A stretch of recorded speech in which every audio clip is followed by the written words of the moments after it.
School workshop की real और मज़ेदार कहानी। विषय मानसिक, शारीरिक, सामाजिक, आर्थिक और आध्यात्मिक विकास। द्वारा अरविंद कुमार सेन। एक दिन एक स्कूल में वर्कशॉप हो रही थी। बच्चे पहले सोच रहे थे कि आज भी वही बोरिंग लेक्चर होगा। कुछ बच्चे मोबाइल के बारे में सोच रहे थे, कुछ खेल के बारे में। तभी अरविंद सर क्लास में आए और उन्होंने मुस्कुराकर कहा, आज हम पढ़ाई नहीं करेंगे, आज हम अपनी लाइफ को समझेंगे। बच्चे थोड़ा हंसे, थोड़ा हैरान हुए। सर ने कहा, मैं तुम्हें एक कहानी सुनाऊंगा, लेकिन ये कहानी तुम्हारी ही है। कहानी शुरू होती है। पहले क्या हो रहा था? हर बच्चे के अंदर 5 किरदार रहते थे। माइंड, बॉडी, सोशल, मनी और आत्मा। लेकिन पहले ये पांचों अलग अलग काम कर रहे थे। माइंड पढ़ना चाहता था, लेकिन बॉडी थकी हुई रहती थी। सोशल दोस्त बनाना चाहता था, लेकिन मनी कहता था समय बर्बाद मत करो। आत्मा शांति चाहती थी, लेकिन माइंड हर समय टेंशन लेता था। इसी वजह से पहले क्या होता था? बच्चे पढ़ते थे लेकिन याद नहीं रहता था। खेलते थे लेकिन थक जाते थे। दोस्त बनाते थे लेकिन कभी झगड़ा हो जाता था। और कई बार बिना कारण मन उदास हो जाता था। अब क्या हो रहा है? अरविंद सर ने बच्चों से कहा, अब ध्यान से सुनो। अगर तुम इन पांचों को दोस्त बना दोगे तो जिंदगी बदल जाएगी। फिर उन्होंने बच्चों को एक छोटा सा प्लान दिया। सुबह क्या करना है? थोड़ा व्यायाम करना है ताकि बॉडी एक्टिव रहे। स्कूल में क्या करना है? फोकस के साथ पढ़ना है ताकि माइंड मजबूत बने। दोस्तों के साथ क्या करना है? मिलजुल कर रहना है ताकि सोशल लाइफ अच्छी बने। घर पर क्या करना है? थोड़ी बचत और जिम्मेदारी सीखनी है ताकि मनी मैनेजमेंट आए। रात को क्या करना है? थोड़ा शांत बैठना है ताकि आत्मा को शांति मिले। अब धीरे धीरे क्या हो रहा है? बच्चों का ध्यान बढ़ रहा है। उनकी हेल्थ बेहतर हो रही है। वे ज्यादा खुश रहने लगे हैं। घर में उनकी जिम्मेदारी बढ़ रही है। और सबसे बड़ी बात, उनका मन शांत हो रहा है।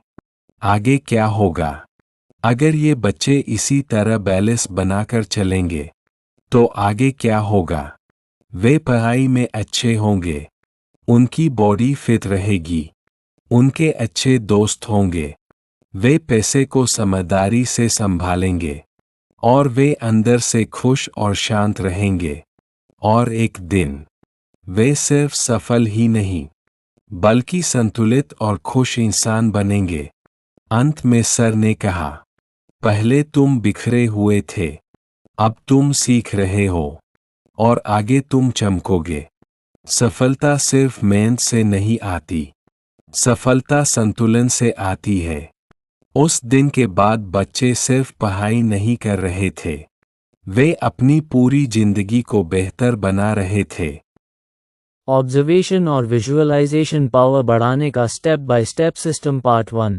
ऑब्जर्वेशन पावर, अवलोकन शक्ति। स्टेप 1, स्लो डाउन करें। क्या करें? दिन में 5 से 10 मिनट जानबूझकर धीमे चलें और आसपास देखें। कैसे करें? रास्ते में चलते समय 5 चीजें नोट करें, जैसे रंग, आवाज, लोगों का बिहेवियर। लाभ, दिमाग ऑटोमेटिकली डिटेल पकड़ना शुरू करेगा। स्टेप 2, 5 सेंस प्रैक्टिस करें। क्या करें? अपनी 5 इंद्रियों का उपयोग करें। कैसे करें? देखें क्या दिख रहा है, सुनें कौन सी आवाज आ रही है, महसूस करें हवा, तापमान, सूंघें आसपास की खुशबू, स्वाद को भी ध्यान से महसूस करें। लाभ, माइंड शार्प होता है और अवेयरनेस बढ़ती है। स्टेप 3, क्वेश्चन हैबिट बनाएं। क्या करें? हर चीज पर वाई और हाउ पूछें। कैसे करें? यह ऐसा क्यों है, ये कैसे काम करता है। लाभ, डीप अंडरस्टैंडिंग डेवलप होती है। स्टेप 4, डेली ऑब्जर्वेशन नोटबुक रखें। क्या करें? रोज 3 ऑब्जर्वेशंस लिखें। कैसे करें? आज आपने क्या नया नोटिस किया, क्या नया सीखा। लाभ, मेमोरी और क्लैरिटी दोनों बढ़ते हैं। स्टेप 5, मोबाइल कंट्रोल करें, क्या करें, अनावश्यक मोबाइल यूज़ कम करें, कैसे करें, 1 से 2 घंटे डिजिटल डिटॉक्स रखें, लाभ फोकस और ऑब्जर्वेशन पावर तेजी से बढ़ती है। पार्ट 2 विजुअलाइजेशन पावर, कल्पना शक्ति। स्टेप 6 क्लियर गोल तय करें, क्या करें, आप क्या बनना चाहते हैं, क्लियर करें, कैसे करें, जैसे एग्जाम में अच्छे मार्क्स या स्टेज कॉन्फिडेंस। लाभ विजुअलाइजेशन मीनिंगफुल बनती है। स्टेप 7 आइज क्लोज प्रैक्टिस करें, क्या करें, रोज 5 से 10 मिनट आंख बंद करके इमेजिन करें, कैसे करें, खुद को सक्सेस अचीव करते हुए देखें। लाभ माइंड उस डायरेक्शन में काम करने लगता है। स्टेप 8 डिटेल विजुअलाइजेशन करें, क्या करें, सिर्फ इमेजिन नहीं, डिटेल ऐड करें, कैसे करें, आप क्या पहन रहे हैं, लोग क्या कह रहे हैं, आप कैसा फील कर रहे हैं। लाभ ब्रेन इसे रियल मानने लगता है। स्टेप 9 इमोशन जोड़ें, क्या करें, खुशी और कॉन्फिडेंस फील करें, कैसे करें, जैसे आपने गोल अचीव कर लिया। लाभ कॉन्फिडेंस नेचुरल बनता है। स्टेप 10 डेली रिपीट करें, क्या करें, सुबह और रात प्रैक्टिस करें, कैसे करें, कंसिस्टेंसी बनाए रखें। लाभ स्ट्रॉन्ग माइंडसेट बनता है। पार्ट 3 एक्शन सिस्टम, सबसे जरूरी। स्टेप 11 स्मॉल एक्शन लें, क्या करें, छोटे छोटे कदम शुरू करें, कैसे करें, daily study plan, daily practice. लाभ रियल प्रोग्रेस शुरू होती है। स्टेप 12 फियर को एक्शन से हराएं, क्या करें, डर लगे तो भी काम करें, कैसे करें, छोटे टास्क पूरा करें। लाभ कॉन्फिडेंस ऑटोमेटिकली बढ़ता है। स्टेप 13 रिव्यू सिस्टम रखें, क्या करें, रोज चेक करें, क्या किया, कैसे करें, क्या सीखा, क्या इम्प्रूव करना है। लाभ ग्रोथ फास्ट होती है। Final formula observation plus visualisation plus action equal success. Powerful line, अपनी ऑब्जर्वेशन और विजुअलाइजेशन पावर को रोज प्रैक्टिस से बढ़ाइए, विश्वास अपने आप आएगा और जब विश्वास के साथ एक्शन जुड़ता है तो सफलता निश्चित हो जाती है। कल्पना से हकीकत तक एनएलपी का सीक्रेट। आज के समय में हर व्यक्ति अपने जीवन में सफलता, शांति और संतुलन चाहता है, लेकिन बहुत लोग यह नहीं जानते कि इसकी शुरुआत हमारे अपने दिमाग से होती है। एनएलपी यानी न्यूरो लिंग्विस्टिक प्रोग्रामिंग एक ऐसी तकनीक है जो हमें अपने विचारों, भावनाओं और व्यवहार को समझकर उन्हें सही दिशा में बदलने की शक्ति देती है। कल्पना से हकीकत तक पहुंचने का सबसे बड़ा रहस्य यह है कि हमारा दिमाग जिस चीज़ को बार बार सोचता है उसे सच मानने लगता है। जब हम किसी लक्ष्य की स्पष्ट और सकारात्मक कल्पना करते हैं तो हमारा सबकॉन्शियस माइंड उसी दिशा में काम करना शुरू कर देता है। यही एनएलपी का मूल सिद्धांत है। जब आप अपने भविष्य को पहले से ही अपने मन में देख लेते हैं, जैसे कि आप सफल हो चुके हैं, लोग आपको बधाई दे रहे हैं, आप खुश और संतुष्ट हैं, तो ये सिर्फ एक सोच नहीं रहती बल्कि एक मजबूत मानसिक अनुभव बन जाती है। यह अनुभव आपके आत्मविश्वास को बढ़ाता है और आपके डर को कम करता है। इस तकनीक को अपनाने के लिए आपको रोज कुछ मिनट अपने लिए निकालने होंगे। एक शांत जगह पर बैठकर आंखें बंद करें और अपने लक्ष्य को ऐसे देखें जैसे वह पहले ही पूरा हो चुका है। उस पल की खुशी, गर्व और संतोष को महसूस करें। जितना अधिक आप इस अनुभव को गहराई से महसूस करेंगे, उतना ही आपका दिमाग इसे वास्तविक मानने लगेगा। लेकिन यहाँ एक महत्वपूर्ण बात समझना जरूरी है कि केवल कल्पना करना ही काफ़ी नहीं है। कल्पना के साथ साथ सही दिशा में कार्य करना भी जरूरी है। एनएलपी आपको दिशा देता है, लेकिन मंजिल तक पहुंचने के लिए मेहनत आपकी ही होगी। इस तकनीक का नियमित अभ्यास आपके जीवन में बड़ा परिवर्तन ला सकता है। आपका आत्मविश्वास बढ़ेगा, आपकी सोच सकारात्मक होगी और आप अपने लक्ष्यों के प्रति अधिक केंद्रित रहेंगे।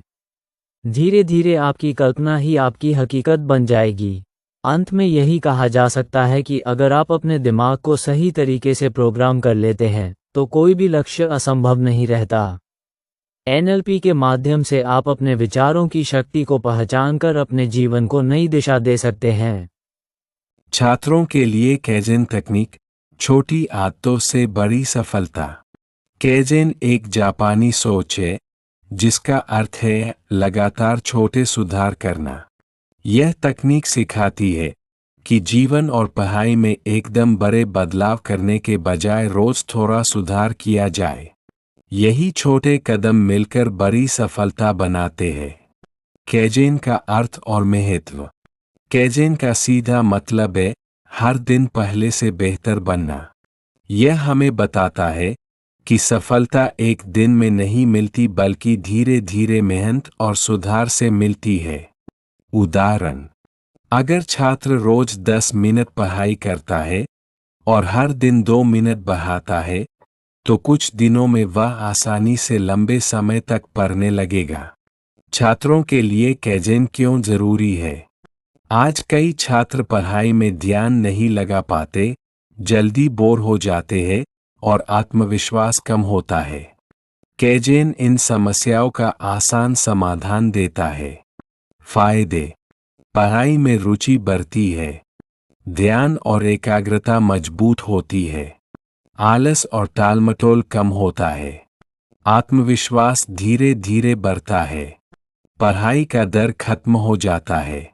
कैजेन के मुख्य सिद्धांत: छोटे कदम, बड़े लक्ष्य को छोटे हिस्सों में बांटे, जैसे आज केवल 2 पेज पढ़ना।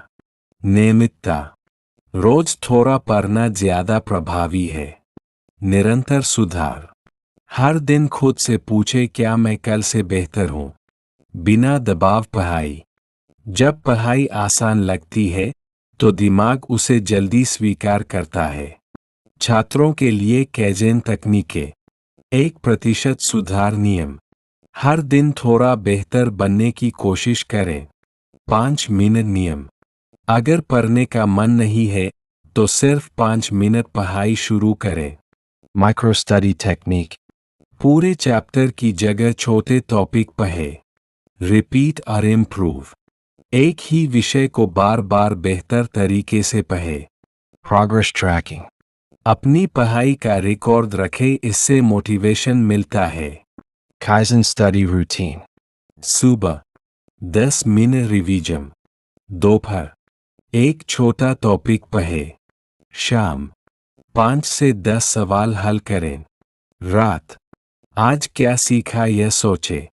वास्तविक उदाहरण: एक छात्र एक दिन 5 घंटे पढ़ता है और फिर कई दिन छोड़ देता है। दूसरा छात्र रोज 20 मिनट पढ़ता है। कुछ समय बाद दूसरा छात्र ज्यादा सफल और आत्मविश्वासी बन जाता है।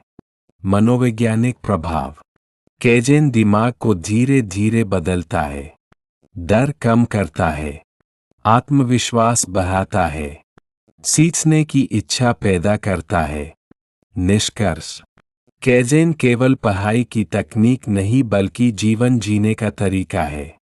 अगर छात्र इसे अपनाते हैं तो वे बिना तनाव के सफलता प्राप्त कर सकते हैं। छोटे कदम और नियमित अभ्यास से बड़ी सफलता मिलती है। याद रखने वाली लाइन: हर दिन थोड़ा सुधार एक दिन बड़ी सफलता बन जाता है। हिस्ट्री, इतिहास कैसे पढ़ें? हिस्ट्री को कहानी की तरह पढ़ें। हर चैप्टर में 3 चीजें समझें।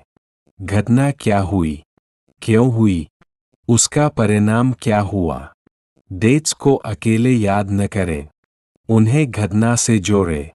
टाइमलाइन बनाना बहुत जरूरी है, इससे पूरा चैप्टर एक फ्लो में याद रहता है। आंसर कैसे लिखें? पहले 2 से 3 लाइन में इंट्रोडक्शन लिखें, फिर हेडिंग बनाकर पॉइंट्स लिखें जैसे causes, events, facts। अंत में कंक्लूजन दे। इम्पोर्टेंट टिप: आंसर जितना स्ट्रक्चर्ड होगा उतना ज्यादा मार्क्स मिलेंगे। पॉलिटिकल साइंस, राजनीति विज्ञान कैसे पढ़ें? एनसीईआरटी को लाइन बाय लाइन पढ़ें। हर इम्पोर्टेंट लाइन को अंडरलाइन करें। रिपीट रीडिंग करें। आंसर कैसे लिखें? सीधे और साफ लैंग्वेज में लिखें। कीवर्ड्स जरूर यूज करें जैसे democracy, rights, equality, constitution. Important tip: political science में एनसीईआरटी ही सबसे बड़ा सोर्स है। एनसीईआरटी अच्छे से कर ली तो 80 से 90% पेपर कवर हो जाता है। सोशियोलॉजी, समाजशास्त्र कैसे पढ़ें? डेफिनेशंस को वर्ड टू वर्ड याद करें। हर टॉपिक को रियल लाइफ एग्जाम्पल से जोड़ें। आंसर कैसे लिखें? पहले डेफिनेशन लिखें, फिर एग्जाम्पल दें, फिर short explanation. Important tip: sociology में एग्जामिनर एग्जाम्पल देखकर खुश होता है। एग्जाम्पल लिखने से आंसर स्ट्रॉन्ग बनता है। जियोग्राफी, भूगोल। कैसे पढ़ें? डेली मैप प्रैक्टिस करें। Important reverse, industries, minerals, cities mark करें। आंसर कैसे लिखें? थ्योरी के साथ डायग्राम बनाएं। जहां पॉसिबल हो मैप जरूर बनाएं। इम्पोर्टेंट टिप, मैप वर्क बहुत स्कोरिंग होता है। रेगुलर प्रैक्टिस से फुल मार्क्स मिल सकते हैं। Physical education. कैसे पढ़ें? शॉर्ट नोट्स बनाएं। हर चैप्टर को एक पेज में समराइज करें। आंसर कैसे लिखें? डेफिनेशंस क्लियर लिखें। डायग्राम बनाएं। पॉइंट्स में आंसर दें। इम्पोर्टेंट टिप, यह सब्जेक्ट इजी स्कोरिंग है। रेगुलर रिवीजन से 90+ आसानी से आ सकते हैं। इंग्लिश। कैसे पढ़ें? राइटिंग सेक्शन पर ज़्यादा ध्यान दें। फॉर्मेट्स याद करें। Letter writing, article writing, report writing. Answer कैसे लिखें? फॉर्मेट सही रखें। सिंपल और क्लियर लैंग्वेज यूज करें। इम्पोर्टेंट टिप, रीडिंग सेक्शन बहुत इजी स्कोरिंग होता है। प्रैक्टिस करने से फुल मार्क्स आ सकते हैं। Daily study plan. डेली 3 से 4 घंटे पढ़ाई करें। 2 subject theory, 1 subject light, 30-minute geography map, 30-minute English writing. Weekly plan. हर वीक 1 सब्जेक्ट फॉर रिविजन। एक सैम्पल पेपर सॉल्व करें। इंपॉर्टेंट क्वेश्चंस रिपीट करें। Final strategy. आर्ट्स में सक्सेस का फॉर्मूला है अंडरस्टैंडिंग, राइटिंग प्रैक्टिस, प्रेजेंटेशन। अगर आप रोज थोड़ा भी कंसिस्टेंट रहते हैं तो 90% से ज़्यादा स्कोर करना पॉसिबल है। What is DMIT? DMIT stands for Dermatoglyphics Multiple Intelligence Test. It is a method that studies the patterns of fingerprints to understand a person's inborn abilities, learning style, and personality traits. The word dermatoglyphics comes from two terms. Derma means skin, glyphics means carvings or patterns. So, it simply means the study of skin patterns, especially fingerprints. Basic concept of DMIT. DMIT is based on the idea that fingerprint patterns are connected with brain development. Since fingerprints are formed before birth and do not change throughout life, they are considered a natural indicator of a person's potential. It is believed that different fingerprint patterns are linked with different brain lobes and functions. Types of fingerprint patterns. There are mainly 3 types of fingerprint patterns: loop, whirl, arch. Each pattern is associated with certain characteristics such as learning ability, thinking style, and behavior. What DMIT claims to analyze. DMIT reports usually include learning styles such as visual, auditory, or kinesthetic. Multiple intelligence types like logical, linguistic, musical, interpersonal, and others. Brain dominance such as left brain or right brain preference. Strengths and weaknesses. Career suggestions. Behavior and personality traits. Multiple intelligence theory. DMIT is often linked with the theory of multiple intelligence proposed by Howard Gardner. According to this theory, intelligence is not only about marks or IQ. It includes different types such as logical intelligence, linguistic intelligence, musical intelligence, bodily intelligence, interpersonal intelligence, intrapersonal intelligence, naturalistic intelligence. DMIT tries to identify which type is stronger in a person. Process of DMIT test. The process is simple. Fingerprints of all 10 fingers are scanned. Patterns are analyzed using software. A detailed report is generated. Counseling is provided based on the report. Claimed benefits of DMIT. Better understanding of child's potential. Identification of learning style. Early career guidance. Improved parenting and teaching methods. Boost in confidence. Important reality check. It is very important to understand the scientific truth. There is no strong scientific proof that fingerprint patterns can accurately determine intelligence, personality, or career success. Scientific fields like neuroscience and how to solve numerical problems step by step. Step 1. Read the question carefully. Understand what is given and what you need to find. Example. Speed is 60 km per hour. Time is 2 hours. Find distance. Step 2. Write given and required. Given. Speed 60 km per hour. Time 2 hours. Required. Distance. Step 3. Choose the correct concept or formula.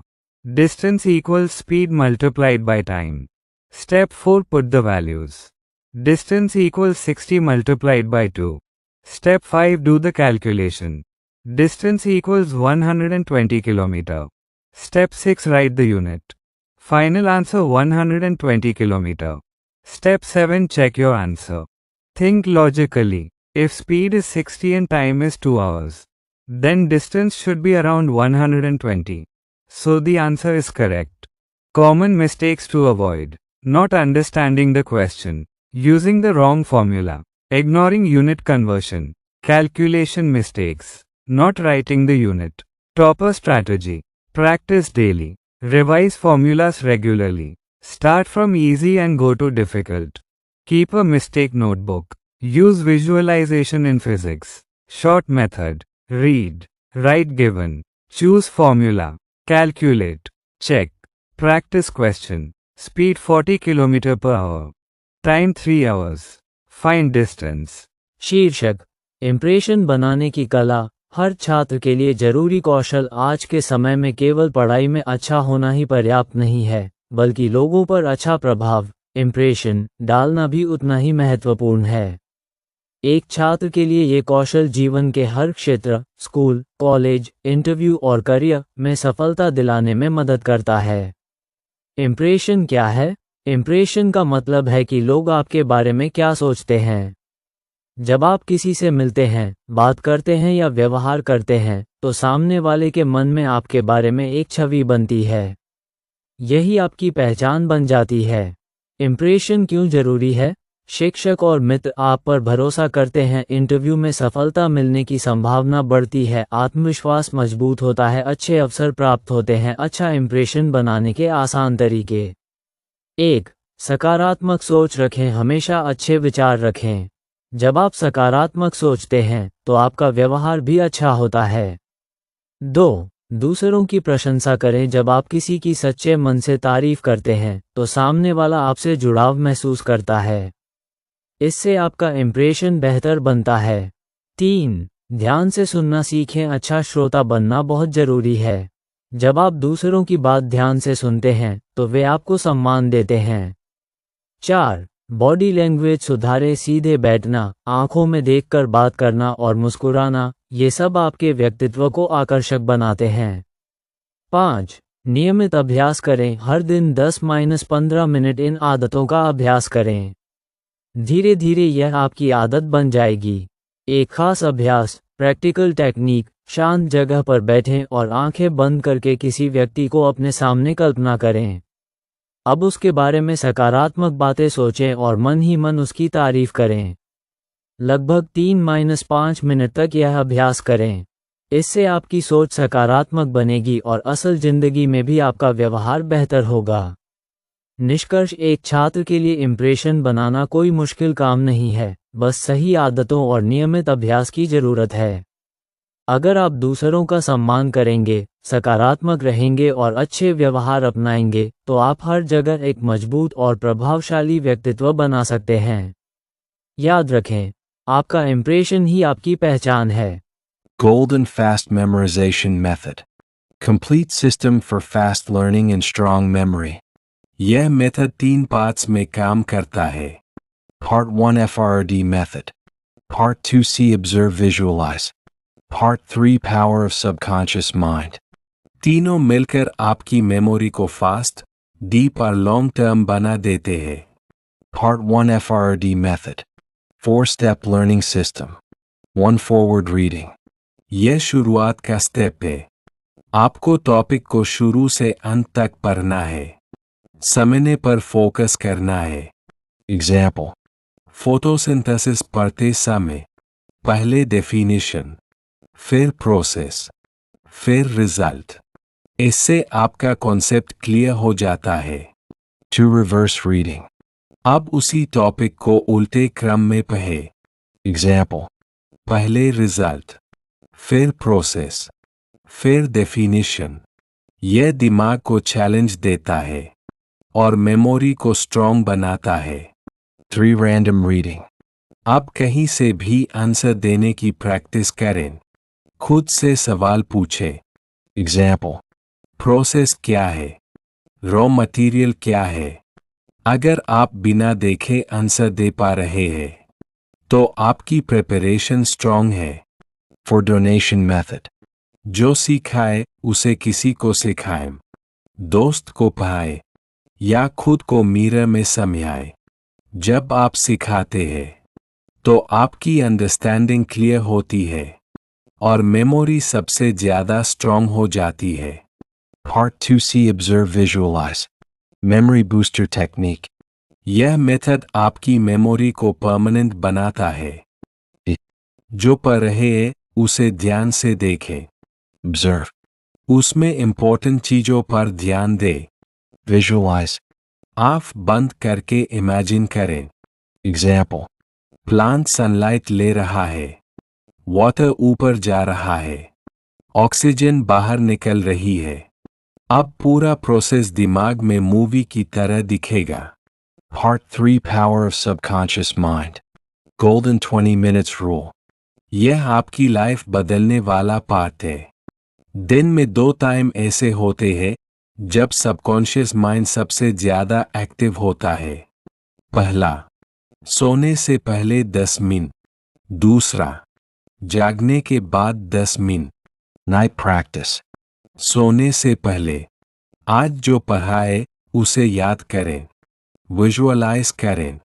Example, पूरा chapter mind में imagine करें, फिर positive sentences बोले। मैं जल्दी सीखता हूँ, मेरी मेमोरी स्ट्रॉन्ग है। Morning practice. उठते ही मोबाइल यूज न करें, आँख बंद करके कल पढ़ा हुआ याद करें, फिर आज का गोल सेट करें। यह क्यों काम करता है? इस समय ब्रेन रिलैक्स्ड और फ्रेश होता है। इंफॉर्मेशन सीधे सबकॉन्शियस माइंड में स्टोर होती है। फुल सिस्टम कैसे यूज करें? Day time, FRRD method use करें। नाइट टाइम, विजुअलाइजेशन करें। मॉर्निंग, रिकॉल और गोल सेटिंग करें। फाइनल रिजल्ट, कम समय में ज्यादा याद। Long term memory strong, confidence high, exam में better performance. Golden understanding, forward से समा आता है, रिवर्स से मेमोरी स्ट्रॉन्ग होती है, रैंडम से टेस्ट होता है, डोनेशन से मास्टरी आती है, विजुअलाइजेशन से मेमोरी परमानेंट होती है, सबकॉन्शियस प्रैक्टिस से सक्सेस ऑटोमेटिक बनती है। Chinese technique for fast memorisation, एक ऐसी कला जो सामान्य छात्र को असाधारण बना देती है। आज की दुनिया में जानकारी बहुत है, लेकिन याद रखने की क्षमता कमजोर होती जा रही है। छात्र घंटों पढ़ते हैं, लेकिन परीक्षा के समय सब भूल जाते हैं। लेकिन चीन के छात्र इस समस्या से कैसे निपटते हैं? उनका रहस्य है सही तकनीक, सही अभ्यास और दिमाग का वैज्ञानिक उपयोग। आइए इसे एक प्रेरणादायक कहानी के माध्यम से समझते हैं। कहानी ली की जो कमजोर से टॉपर बना। चीन के एक छोटे शहर में ली नाम का एक साधारण छात्र रहता था। उसका सपना था कि वह अपनी कक्षा में सबसे आगे आए। वह रोज सुबह जल्दी उठता, स्कूल जाता, कोचिंग करता और रात देर तक पढ़ाई करता। लेकिन एक समस्या उसे अंदर से तोड़ रही थी। उसे पढ़ा हुआ याद नहीं रहता था। इतिहास की तारीखें अगले दिन गायब हो जाती थी। विज्ञान के उत्तर आपस में मिल जाते थे। गणित के सूत्र याद होते हुए भी परीक्षा में भूल जाता था। धीरे धीरे उसका आत्मविश्वास गिरने लगा। उसे लगने लगा कि शायद वह दूसरों जितना तेज नहीं है। वह दिन जिसने सब बदल दिया। एक दिन स्कूल में एक नए शिक्षक आए। उनकी पढ़ाने की शैली बिल्कुल अलग थी।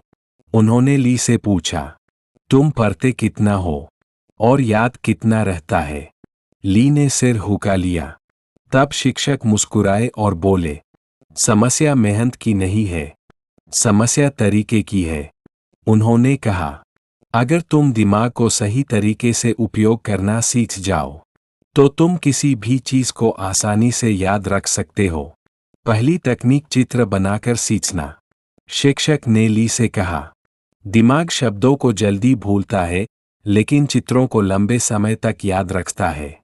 जब भी कुछ पढ़ो उसे अपने दिमाग में एक फिल्म की तरह देखो। जब ली ने जल चक्र पढ़ा तो उसने अपने मन में एक दृश्य बनाया। सूरज चमक रहा है, पानी भाप बनकर ऊपर जा रहा है, आसमान में बादल बन रहे हैं, फिर बारिश हो रही है। अब यह सिर्फ एक चैप्टर नहीं था, यह एक चलती हुई फिल्म बन गया था, और यही कारण था कि उसे यह टॉपिक कभी नहीं भूला। दूसरी तकनीक कहानी बनाकर याद करना। शिक्षक ने कहा, सूखी जानकारी दिमाग को बोर करती है, लेकिन कहानी दिमाग को आकर्षित करती है। ली ने इतिहास की कठिन तारीखों को एक मजेदार कहानी में बदल दिया। हर तारीख एक घटना नहीं बल्कि एक किरदार बन गई। अब पढ़ाई बोझ नहीं रही, यह एक खेल बन गई। तीसरी तकनीक सही समय पर दोहराना। शिक्षक ने कहा, बार बार पढ़ना जरूरी नहीं, सही समय पर पढ़ना जरूरी है। अगर आप एक ही दिन में 10 बार पढ़ेंगे तो दिमाग जल्दी थक जाएगा, लेकिन अगर आप सही अंतराल पर पढ़ेंगे तो याददाश्त मजबूत होगी। ली ने एक नियम बनाया। पहले दिन सीखा, अगले दिन दोहराया, फिर कुछ दिनों बाद दोहराया, फिर एक सप्ताह बाद दोहराया। धीरे धीरे उसकी याददाश्त मजबूत होती गई। चौथी तकनीक खुद से सवाल पूछना। अब ली सिर्फ पढ़ता नहीं था, वह खुद से सवाल पूछता था। किताब बंद करके वह सोचता, आज मैंने क्या सीखा? क्या मैं इसे किसी और को समझा सकता हूँ? इससे उसका दिमाग सक्रिय हो गया और उसकी समझ गहरी होती गई। पांचवी तकनीक सिखाकर सीखना। शिक्षक ने कहा, अगर तुम किसी चीज को सच में समझना चाहते हो तो उसे किसी और को सिखाओ। ली ने अपने दोस्तों को पढ़ाना शुरू किया। जब वह समझाता था तो उसे खुद भी और अच्छे से समझ आता था। बदलाव जो सबको हैरान कर गया। कुछ ही हफ्तों में ली पूरी तरह बदल गया। अब वह आत्मविश्वास से भरा हुआ था। उसके उत्तर स्पष्ट और सटीक होते थे। उसकी याददाश्त तेज हो गई थी। जो छात्र पहले उसे कमजोर समझते थे, अब वही उससे सीखने लगे। परीक्षा और सफलता। परीक्षा का समय आया।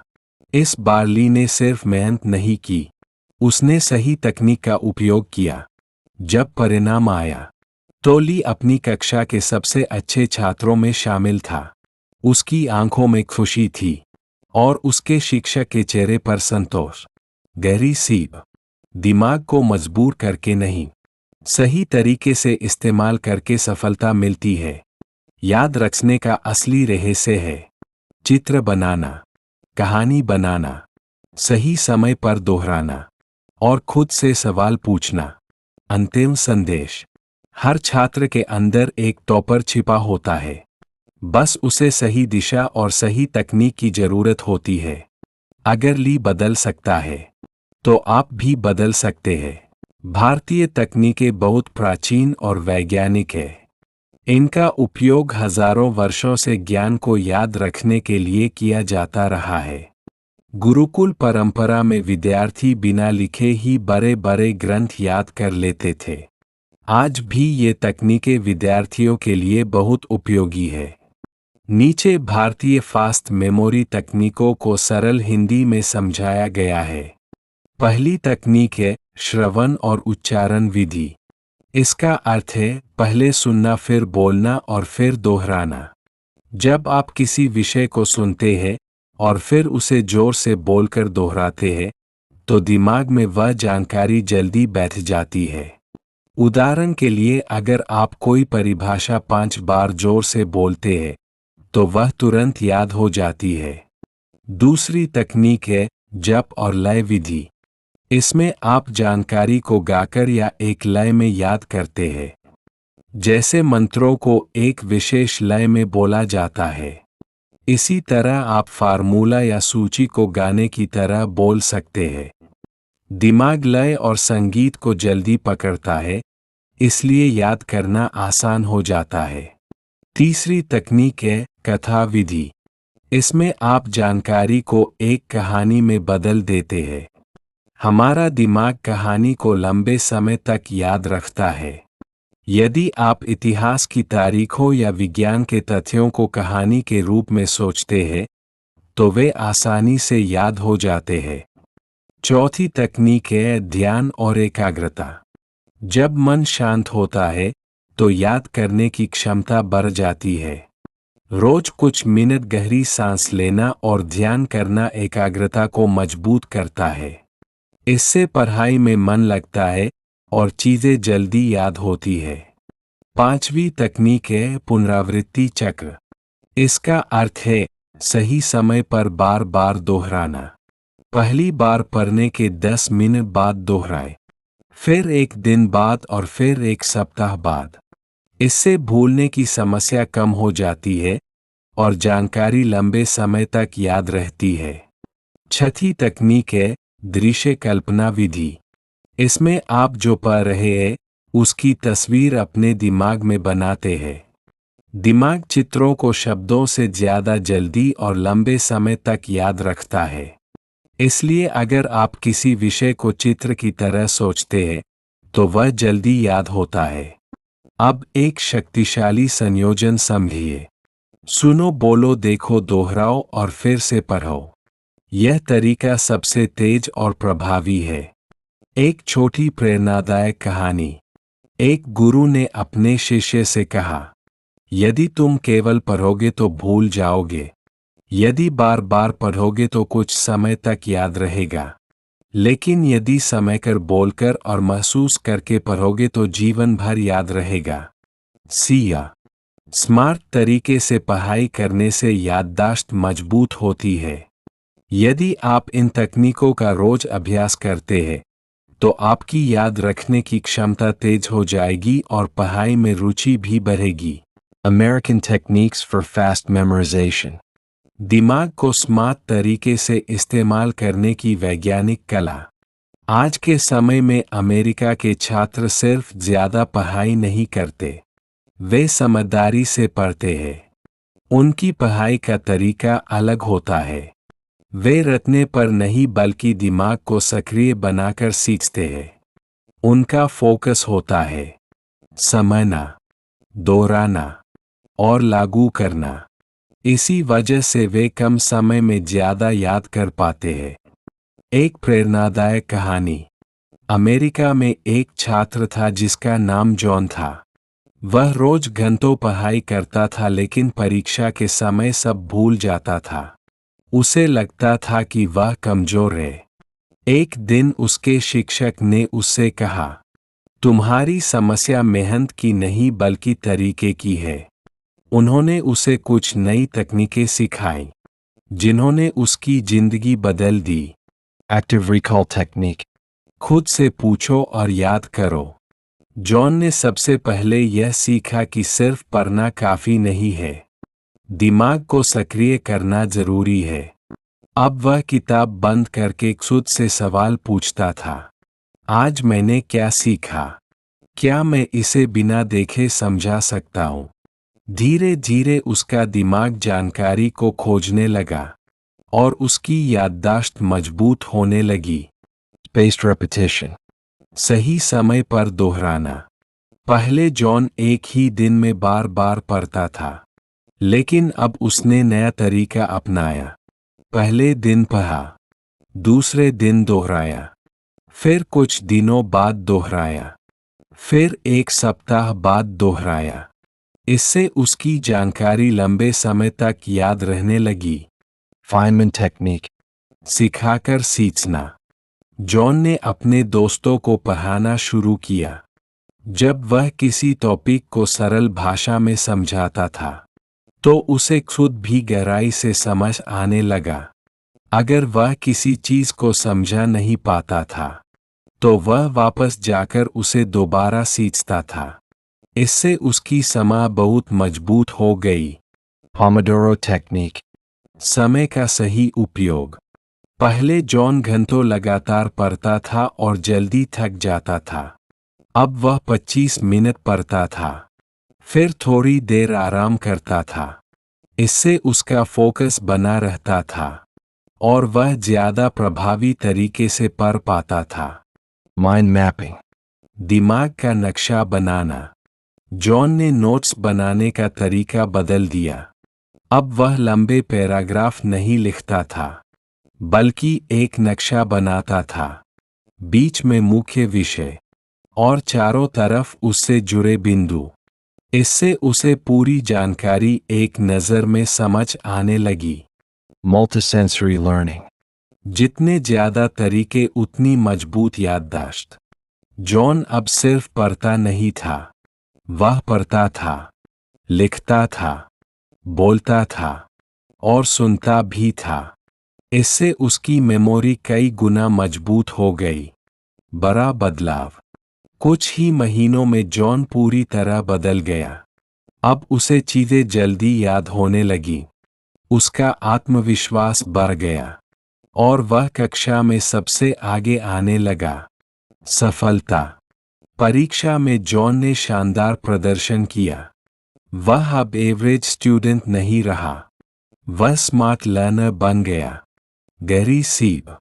रटना नहीं समझना जरूरी है, दिमाग को सक्रिय करना जरूरी है, सही समय पर दोहराना जरूरी है। अंतिम संदेश। हर छात्र के अंदर एक टॉपर छिपा होता है। जरूरत है सही तकनीक की। अगर आप सही तरीके से पढ़ाई करते हैं तो कम समय में ज्यादा सीख सकते हैं। स्मार्ट स्टडी ही असली सफलता की कुंजी है। Russian techniques for fast memorization. तेज याद करने की रूसी तकनीकें। रूस की शिक्षा प्रणाली में मेमोरी और ब्रेन ट्रेनिंग पर बहुत जोर दिया जाता है। वहाँ के छात्र कठिन विषय भी आसानी से याद कर लेते हैं क्योंकि वे स्मार्ट टेक्निक्स का उपयोग करते हैं, न कि सिर्फ रटने का। 1. Association method. संबंध बनाकर याद करना। इस तकनीक में नई जानकारी को किसी पुरानी जानकारी या मज़ेदार चीज से जोड़ते हैं। उदाहरण, अगर आपको वर्ड्स याद करने हैं जैसे एप्पल, बुक, कार, तो एक कहानी बनाएं। एक एप्पल किताब पढ़ रहा है और कार चला रहा है। इससे दिमाग उस सीन को याद रखता है और सारी चीजें एक साथ याद हो जाती है। 2. Visualization technique. दृश्य कल्पना से याद करना।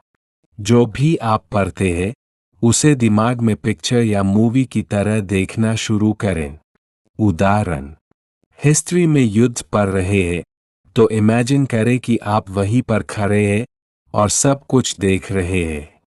जितनी क्लियर और कलरफुल इमेजिनेशन होगी, मेमोरी उतनी स्ट्रांग होगी।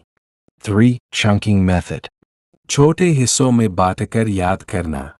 बड़ी जानकारी को छोटे पार्ट्स में तोड़ दे। उदाहरण, 987654321 को ऐसे याद करें।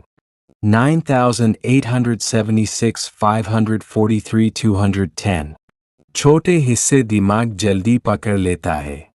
4. Chess brain training method. शतरंज से दिमाग तेज करना। रूस में बच्चों को चेस सिखाई जाती है ताकि उनका फोकस और मेमोरी स्ट्रांग हो। यह टेक्निक सोचने की क्षमता बढ़ाती है, पैटर्न्स पहचानना सिखाती है, फ्यूचर प्लानिंग सिखाती है। इससे दिमाग डिसिप्लिन और तेज बनता है। 5. Repetition with logic. समझ के साथ दोहराना। सिर्फ रटना नहीं, बल्कि समझकर बार बार दोहराना। कैसे करें? खुद से सवाल पूछे, किसी और को समझाए, नोट्स को बोलकर पढ़े। इससे लॉन्ग टर्म मेमोरी बनती है। छोटी कहानी। रूस में एक छात्र अलेक्सी था। उसे कुछ भी याद नहीं रहता था। उसके टीचर ने उसे ये टेक्निक सिखाई। कहानी बनाना, पिक्चर बनाना, छोटे हिस्सों में पढ़ना। कुछ ही समय में वह क्लास का सबसे अच्छा स्टूडेंट बन गया। Moral. दिमाग कमजोर नहीं होता, तरीका गलत होता है। American techniques for fast memorization. दिमाग को स्मार्ट तरीके से इस्तेमाल करने की वैज्ञानिक कला। आज के समय में अमेरिका के छात्र सिर्फ ज्यादा पढ़ाई नहीं करते, वे समझदारी से पढ़ते हैं। उनकी पढ़ाई का तरीका अलग होता है। वे रटने पर नहीं बल्कि दिमाग को सक्रिय बनाकर सीखते हैं। उनका फोकस होता है समझना, दोहराना और लागू करना। इसी वजह से वे कम समय में ज्यादा याद कर पाते हैं। एक प्रेरणादायक कहानी। अमेरिका में एक छात्र था जिसका नाम जॉन था। वह रोज घंटों पढ़ाई करता था लेकिन परीक्षा के समय सब भूल जाता था। उसे लगता था कि वह कमजोर है। एक दिन उसके शिक्षक ने उससे कहा, तुम्हारी समस्या मेहनत की नहीं बल्कि तरीके की है। उन्होंने उसे कुछ नई तकनीकें सिखाई जिन्होंने उसकी जिंदगी बदल दी। Active recall technique. खुद से पूछो और याद करो। जॉन ने सबसे पहले यह सीखा कि सिर्फ पढ़ना काफी नहीं है, दिमाग को सक्रिय करना जरूरी है। अब वह किताब बंद करके खुद से सवाल पूछता था, आज मैंने क्या सीखा? क्या मैं इसे बिना देखे समझा सकता हूँ? धीरे धीरे उसका दिमाग जानकारी को खोजने लगा और उसकी याददाश्त मजबूत होने लगी। Spaced repetition. सही समय पर दोहराना। पहले जॉन एक ही दिन में बार बार पढ़ता था, लेकिन अब उसने नया तरीका अपनाया। पहले दिन पढ़ा, दूसरे दिन दोहराया, फिर कुछ दिनों बाद दोहराया, फिर एक सप्ताह बाद दोहराया। इससे उसकी जानकारी लंबे समय तक याद रहने लगी। Feynman technique. सिखाकर सीखना। जॉन ने अपने दोस्तों को पढ़ाना शुरू किया। जब वह किसी टॉपिक को सरल भाषा में समझाता था, तो उसे खुद भी गहराई से समझ आने लगा। अगर वह किसी चीज को समझा नहीं पाता था, तो वह वापस जाकर उसे दोबारा सीखता था। इससे उसकी समझ बहुत मजबूत हो गई। Pomodoro technique. समय का सही उपयोग। पहले जॉन घंटों लगातार पढ़ता था और जल्दी थक जाता था। अब वह 25 मिनट पढ़ता था, फिर थोड़ी देर आराम करता था। इससे उसका फोकस बना रहता था और वह ज्यादा प्रभावी तरीके से पढ़ पाता था। Mind mapping. दिमाग का नक्शा बनाना। जॉन ने नोट्स बनाने का तरीका बदल दिया। अब वह लंबे पैराग्राफ नहीं लिखता था, बल्कि एक नक्शा बनाता था। बीच में मुख्य विषय और चारों तरफ उससे जुड़े बिंदु। इससे उसे पूरी जानकारी एक नज़र में समझ आने लगी। Multisensory learning.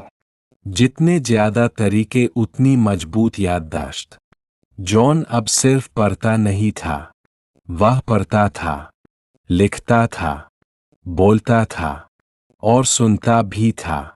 इससे उसकी मेमोरी कई गुना मजबूत हो गई। बड़ा बदलाव। कुछ ही महीनों में जॉन पूरी तरह बदल गया। अब उसे चीजें जल्दी याद होने लगी। उसका आत्मविश्वास बढ़ गया और वह कक्षा में सबसे आगे आने लगा। सफलता। परीक्षा में जॉन ने शानदार प्रदर्शन किया। वह अब एवरेज स्टूडेंट नहीं रहा, वह स्मार्ट लर्नर बन गया। गहरी सीख। रटना नहीं समझना जरूरी है, दिमाग को सक्रिय करना जरूरी है, सही समय पर दोहराना जरूरी है। अंतिम संदेश। हर छात्र के अंदर एक टॉपर छिपा होता है। जरूरत है सही तकनीक की। अगर आप सही तरीके से पढ़ाई करते हैं, तो कम समय में ज्यादा सीख सकते हैं। स्मार्ट स्टडी ही असली सफलता की कुंजी है। प्रकृति और ईश्वर का संबंध बहुत गहरा है, इसे सरल भाषा में समझते हैं। प्रकृति क्या है? प्रकृति वो सब है जो हमें दिखाई देता है, जैसे पेड़, पौधे, नदी, पहाड़, हवा, आकाश और हमारा शरीर। ये पूरी सृष्टि है। ईश्वर क्या है? ईश्वर वो शक्ति है जो इस पूरी सृष्टि को बनाती है, चलाती है और संतुलन बनाए रखती है। वो दिखाई नहीं देता लेकिन हर जगह मौजूद है। प्रकृति और ईश्वर का संबंध। पहला, प्रकृति ईश्वर की रचना है। जैसे कोई कलाकार चित्र बनाता है, वैसे ही ईश्वर ने प्रकृति बनाई है। दूसरा, प्रकृति में ही ईश्वर का अनुभव होता है। जब हम शांति से प्रकृति को देखते हैं तो हमें एक अलग शांति और दिव्यता महसूस होती है। तीसरा, भगवद गीता में भगवान कृष्ण कहते हैं कि वे प्रकृति के हर रूप में मौजूद हैं, जैसे जल में रस, सूर्य में प्रकाश और पृथ्वी में सुगंध। चौथा, मनुष्य भी प्रकृति का हिस्सा है और ईश्वर की बनाई हुई आत्मा है। इसलिए प्रकृति का सम्मान करना ईश्वर का सम्मान करना है। निष्कर्ष, प्रकृति ईश्वर की अभिव्यक्ति है और ईश्वर उस शक्ति का नाम है जो प्रकृति के पीछे काम कर रही है। दोनों अलग नहीं बल्कि एक ही सत्य के दो रूप हैं। सरल उदाहरण, बिजली दिखाई नहीं देती लेकिन उससे बल्ब जलता है। उसी तरह ईश्वर दिखाई नहीं देता लेकिन प्रकृति के रूप में प्रकट होता है। तरीका एक छोटी कहानी सुनाए। एक बच्चा अपने पिताजी से पूछता है, भगवान कहाँ हैं? पिताजी उसे बगीचे में ले जाते हैं और कहते हैं, देखो पेड़, फूल, हवा और सूरज, ये सब किसने बनाया? बच्चा कहता है, भगवान ने। पिताजी कहते हैं, तो भगवान इन सब में ही है। सीख, बच्चा समझेगा कि प्रकृति भगवान की झलक है। तरीका 2, रोज का उदाहरण दे। बच्चे से पूछें, सूरज कौन देता है? हवा कौन देता है? पानी कौन देता है? फिर समझाएं ये सब प्रकृति है और प्रकृति भगवान की देन है। तरीका 3, एक आसान लाइन याद कराएं, प्रकृति का सम्मान करना ही भगवान का सम्मान है। आध्यात्मिक अभ्यास 1, प्रकृति ध्यान। सुबह या शाम कुछ मिनट शांत बैठें, आकाश, पेड़ या सूरज को देखें, धीरे धीरे सांस लें, मन में बोलें, मैं प्रकृति से जुड़ा हूँ, मैं ईश्वर से जुड़ा हूँ। अभ्यास 2, कृतज्ञता। हर दिन 3 चीजों के लिए धन्यवाद दें, जैसे सूर्य, हवा, जल। इससे मन शांत और सकारात्मक बनता है। अभ्यास 3, जल प्रयोग। 1 गिलास पानी लें, मन में अच्छे शब्द बोलें, मैं स्वस्थ हूँ, मैं सुरक्षित हूँ, मैं खुश हूँ, फिर पानी पिएं। अभ्यास 4, सेवा। पेड़ लगाएं, पानी बचाएं, जानवरों को खाना दें, यही सच्ची पूजा है। अंतिम संदेश, प्रकृति भगवान का रूप है और भगवान प्रकृति के माध्यम से हमें जीवन दे रहे हैं। पंचकोश का वर्णन वेदांत के ग्रंथ तैत्तिरीय उपनिषद में मिलता है। इसके अनुसार मनुष्य केवल शरीर नहीं है, बल्कि 5 परतों से बना है। ये परतें आत्मा को आवृत करती है और बाहर से अंदर की ओर क्रम में होती है। पंचकोश के 5 स्तर। 1, अन्नमय कोश। यह भौतिक शरीर है। यह भोजन से बना होता है, इसलिए इसे अन्नमय कहा गया है। इसमें शामिल है हड्डियां, मांस, रक्त, त्वचा। कार्य, शरीर को आकार देना और जीवन की आधार संरचना बनाना। असंतुलन के संकेत, बीमारी, कमजोरी, थकान। सुधार के उपाय, संतुलित आहार, नियमित व्यायाम, पर्याप्त नींद। 2, प्राणमय कोश। यह ऊर्जा का शरीर है। यह शरीर में प्राण या जीवन शक्ति को संचालित करता है। सांस के माध्यम से ऊर्जा पूरे शरीर में फैलती है। कार्य, शरीर को जीवित रखना और अंगों को ऊर्जा देना। असंतुलन के संकेत, सांस लेने में समस्या, थकान, बेचैनी। सुधार के उपाय, प्राणायाम, शुद्ध वायु, नियमित दिनचर्या। 3, मनोमय कोश। यह मन और भावनाओं का स्तर है। इसमें विचार, भावनाएं, इच्छाएं और मानसिक प्रतिक्रियाएं शामिल होती है। कार्य, सोचना, अनुभव करना, प्रतिक्रिया देना। असंतुलन के संकेत, तनाव, चिंता, नकारात्मक सोच। सुधार के उपाय, ध्यान, सकारात्मक सोच, अच्छी संगति। 4, विज्ञानमय कोश। यह बुद्धि और विवेक का स्तर है। यह सही और गलत का निर्णय लेने में सहायता करता है। कार्य, निर्णय लेना, ज्ञान प्राप्त करना, तर्क करना। असंतुलन के संकेत, गलत निर्णय, भ्रम, अस्थिरता। सुधार के उपाय, अध्ययन, आत्मचिंतन, मार्गदर्शन। 5, आनंदमय कोश। यह सबसे आंतरिक स्तर है। यह आनंद, शांति और आत्मिक संतुष्टि का अनुभव कराता है। कार्य, आत्मिक सुख और गहरी शांति प्रदान करना। असंतुलन के संकेत, असंतोष, जीवन में खालीपन। सुधार के उपाय, ध्यान, भक्ति, सेवा, आत्मजागरूकता। पंचकोश का आपसी संबंध। ये पांचों कोश एक दूसरे से जुड़े हुए हैं। बाहरी स्तर से आंतरिक नमस्कार साथियों, मैं अरविंद कुमार सिंह आज आप सभी के सामने एक ऐसे विषय पर अपने विचार रखने आया हूं जो हमारे जीवन, हमारी आस्था और हमारी समझ से जुड़ा हुआ है। यह विषय है ईश्वर और देवता का वास्तविक अंतर और 33 कोटि देवताओं का सही अर्थ। आज समाज में बहुत भ्रम फैला हुआ है। लोग कहते हैं कि 33 करोड़ देवी देवता हैं। कई लोग अलग अलग भगवानों की पूजा करते हैं, लेकिन बहुत कम लोग ये जानते हैं कि वेद इस विषय में क्या कहते हैं। मैं आपसे एक सरल प्रश्न पूछना चाहता हूँ, क्या इस पूरे ब्रह्मांड को चलाने के लिए कई अलग अलग भगवानों की जरूरत है या एक ही सर्वोच्च शक्ति पर्याप्त है? वेद हमें स्पष्ट रूप से बताते हैं कि ईश्वर एक है। ऋग्वेद में कहा गया है कि सत्य एक है, ज्ञानी लोग उसे अलग अलग नामों से पुकारते हैं। इसका अर्थ यह है कि ईश्वर तो एक ही है, लेकिन हम उसे अपनी भाषा और समझ के अनुसार अलग अलग नाम दे देते हैं। अब बात करते हैं देवताओं की। देवता का अर्थ भगवान नहीं है। देवता का अर्थ है वो जो प्रकाश देता है, जो ऊर्जा देता है, जो जीवन को चलाता है। सूर्य, वायु, अग्नि यह सभी देवता हैं क्योंकि ये हमें जीवन देने वाली शक्तियां हैं। इसलिए हमें ये समझना होगा कि देवता ईश्वर नहीं है बल्कि ईश्वर की बनाई हुई शक्तियां हैं। अब सबसे बड़ा प्रश्न, 33 करोड़ देवी देवता। साथियों, ये सबसे बड़ा भ्रम है। वेदों में 33 कोटि देवता लिखा है। यहाँ कोटि का अर्थ करोड़ नहीं बल्कि प्रकार होता है। वेदों में कुल 33 प्रकार के देवताओं का वर्णन है। 8 वसु, 11 रुद्र, 12 आदित्य, 1 इंद्र, 1 प्रजापति, यह सभी मिलाकर 33 होते हैं। इसका मतलब 33 प्रकार की शक्तियाँ हैं। 33 करोड़ भगवान नहीं। समय के साथ इस शब्द को गलत समझ लिया गया और समाज में भ्रम फैल गया। अब जरा तर्क से सोचिए, अगर ईश्वर सर्वशक्तिमान है, सर्वव्यापक है और वही सब कुछ चला रहा है, तो क्या हमें अलग अलग भगवानों की जरूरत है? नहीं, एक ही ईश्वर पर्याप्त है। देवता उसी ईश्वर की कार्य करने वाली शक्तियां हैं। मैं आप सभी से कहना चाहता हूं, सही ज्ञान प्राप्त कीजिए, वेदों को समझिए और अपने जीवन में स्पष्टता लाइए। जब समझ सही होती है तब आस्था भी मजबूत होती है। अंत में मैं यही कहना चाहता हूँ, ईश्वर एक है, देवता उसकी शक्तियाँ हैं और 33 कोटि का अर्थ 33 प्रकार है, करोड़ नहीं। धन्यवाद। Unlock brain power in just one day. Brain Engineering School Workshop for fast memorization, fast calculation, improve focus and concentration, confidence and interest. Duration 1 day. Call now 6306999800. नाम अरविंद कुमार सिंह है। मैं एक ब्रेन ट्रेनर, करियर काउंसलर, गणितज्ञ, dietitian और life coach के रूप में कार्य कर रहा हूं। मैं brain booster school of brain engineering and management science, Varanasi से जुड़ा हूं और पिछले कई वर्षों से छात्रों, युवाओं और अभिभावकों को मार्गदर्शन दे रहा हूं।